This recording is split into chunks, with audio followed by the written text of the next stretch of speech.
नमस्कार। Bullet train को लेकर बहुत सारी गलत फहमियाँ बनी हुई हैं। प्रधान सेवक नरेंद्र मोदी ने कहा है कि ये एक तरह से मुफ्त मिल रही है हमें और ये जापान की सौगात है हमें, लेकिन ऐसा कुछ नहीं है। मैं आपको कुछ फैक्ट्स एंड फिगर्स बताता हूँ, हकीकत क्या है। जो टोटल प्रोजेक्ट कॉस्ट है मुंबई से अहमदाबाद, अहमदाबाद से मुंबई, उसमें एलिवेटेड कॉरिडोर भी होगा, उसमें समुद्र के नीचे भी जाएगी ये। तो इस प्रोजेक्ट की जो पूरी कीमत है वो 1,10,000 करोड़ है। इस 1,10,000 करोड़ में से जापान हमें 88,000 करोड़ का कर्ज दे रहा है और इसे फ्री ऑफ कॉस्ट इसलिए नहीं कहा जा सकता कि Indian Institute of Management Ahmedabad, IIM Ahmedabad, बहुत ही इसकी बहुत इज्जत है इस इंस्टीट्यूट की। तो IIM अहमदाबाद की एक रिपोर्ट है, dedicated high speed railway networks in India, issues in development. तो जब बुलेट ट्रेन को चलते हुए 15 साल पूरे हो जाएंगे तो 16वें साल से हमने 88,000 करोड़ का कर्ज जो है वो जापान को वापस करना है 0.1 इंटरेस्ट के साथ।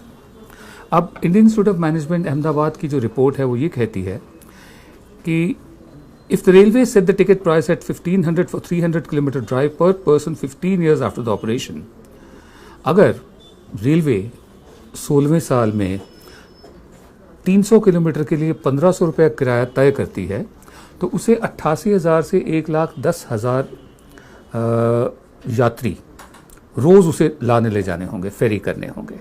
यानी बुलेट ट्रेन को रोज़ करीब 100 ट्रिप लगाने होंगे, तब जाकर ये लोन टाइम पर वापस हो पाएगा।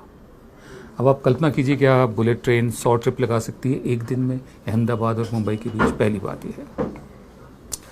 दूसरी बात, ये M.K. वेणु का कहना है द वायर के कि जो वापसी होगी कर्ज की वो 88,000 करोड़ से कहीं ज़्यादा होगी, क्योंकि हमारा रुपया वो डेप्रिशिएट करता रहता है, डॉलर के मुकाबले उसकी कीमत कम होती रहती है। मतलब आप समझ रहे हैं, जो जापानी येन है वो स्थिर है, लेकिन हमारे रुपये की कीमत कम होती जाती है डॉलर के मुकाबले। फ़िलहाल जो है रेट वो 3% का है साल का, और अगर 15 साल बाद, ऑपरेशन के 15 साल बाद, यानी सन 2038 में, ज़रूरी नहीं कि जो आज रुपए की कीमत है वो तब भी हो, और डेप्रिशिएट होगी, कम होगी, ये इतिहास बताता है। तो हो सकता है कि 88,000 करोड़ से ज़्यादा हमें देना पड़े। ये एक कैलकुलेशन ये भी है। अच्छा, फिर जो होता है एक्सचेंज रेट जो होता है करेंसी का, वो इन्फ्लेशन डिफरेंशियल से मापा जाता है। ये 3% का मैंने आपको बता दिया है। तो हो सकता है कि जब हम कर्ज वापसी शुरू करें 88,000 करोड़ की संख्या बढ़कर 1,50,000 करोड़ हो चुकी हो, अगर हम 3% को मानकर चलते हैं रुपए की कीमत में कमी। ये कर्ज जो है ये सिर्फ अहमदाबाद और मुंबई के रूट का है। जैसा कि कहा जा रहा है और माना जा रहा है कि डायमंड क्वाड्रिलैटरल नाम दिया जा रहा है कि उत्तर भारत में भी और दक्षिण भारत में भी और पूर्वी भारत में भी इस तरह की बुलेट ट्रेन चलेंगी, तो आप कल्पना कर सकते हैं कि हमारा राष्ट्रीय कर्ज कितना ज़्यादा बढ़ जाएगा। यानी आज जो बच्चा पैदा हो रहा है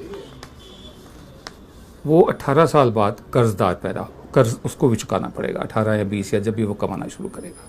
तो हमारा एक एक बच्चा कर्जदार पैदा हो रहा है।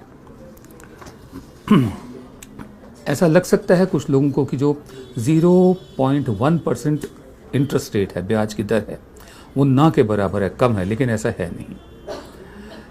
जापान के जो बैंक हैं वो अपने 10 साल के गवर्नमेंट बॉन्ड पर सिर्फ 0.04% ब्याज देते हैं। हमारे भारत में हमारे जो गवर्नमेंट बॉन्ड्स हैं बैंकों के, वो 6.5% देते हैं, 6.5% देते हैं। तो इसकी एक वजह ये भी है कि जापान की जो अर्थव्यवस्था है, जापान के जो बैंक हैं, उनमें पैसा भरा हुआ है, तो उससे उनकी इकोनॉमी को थोड़ी दिक्कत आ रही है। तो जापानी चाहते हैं, जापान भी चाहता है कि उसका पैसा बाहर निकले, सर्कुलेशन में आए। तो ये जो पैसा हमें दिया जा रहा है 88,000 करोड़, ये वापस जापान जाएगा एक तरह से, क्योंकि हम वहाँ से उनके सामान भी खरीदेंगे, उनके सर्विसेज भी खरीदेंगे और चीज़ें भी खरीदेंगे। तो जापान एक विन विन सिचुएशन में है और हमारे यहाँ पर ये कर्जा चढ़ेगा। डॉक्टर ई श्रीधरन हैं जिन्होंने दिल्ली की मेट्रो बनाई, सही टाइम पे बनाई, बल्कि टाइम से पहले बनाई। 10 साल का टारगेट था, 7 साल 3 महीने में बनाई। उनका कहना था नागपुर में कि भारत अभी बुलेट ट्रेन के लिए तैयार नहीं है, कम से कम 8 या 10 साल तो तैयार नहीं है। ज़रूरत ये है कि जो भारत की जो हमारी पारंपरिक रेलवे व्यवस्था है, चरमराई हुई है, आए दिन हम गाड़ियों के पटरी से उतरने या दुर्घटना की खबर पढ़ते रहते हैं, सुनते रहते हैं। सुरेश प्रभु जो पहले रेल मंत्री थे, उनके एक एस्टिमेट के मुताबिक, अनुमान के मुताबिक हमें 1,20,00,000 करोड़ ही चाहिए सिर्फ पूरे भारत की रेल व्यवस्था को दुरुस्त करने के लिए, पटरियां बदलने के लिए, डिब्बों को बेहतर बनाने के लिए, सेफ्टी सिक्योरिटी इंश्योर करने के लिए 1,20,000 करोड़ पूरे भारत के लिए चाहिए। यहाँ 1,10,000 करोड़ एक गाड़ी पर है। तो ज़रूरत तो ये है कि जो हमारी मौजूदा व्यवस्था है, रेल की व्यवस्था है, उसी को दुरुस्त किया जाए, पटरियां बदली जाएं, डबल ट्रैक बनाए जाएं, डिब्बे बेहतर हों, यात्रियों की सुरक्षा बेहतर हो, सेवाएं बेहतर हों। ज़रूरत तो ये है, प्राथमिकता तो ये है।